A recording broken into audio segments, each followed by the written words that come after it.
السلام عليكم مشاهدينا الكرام ورحمة الله وبركاته. بث مباشر مباراة نادي الهلال السعودي ضد نادي التعاون اليوم في الدور ربع النهائي من كأس الملك سلمان، وستقام المباراة في تمام الساعة 5:45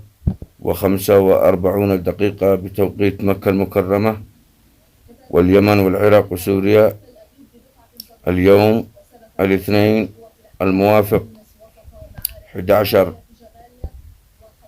ديسمبر 2023 ميلادية. وستنطلق المباراة في ميدان في الاستاد، في استاد الرياضي، استاد ملعب فيصل بن فهد بن عبد العزيز. أتمنى منكم الاشتراك بالقناة.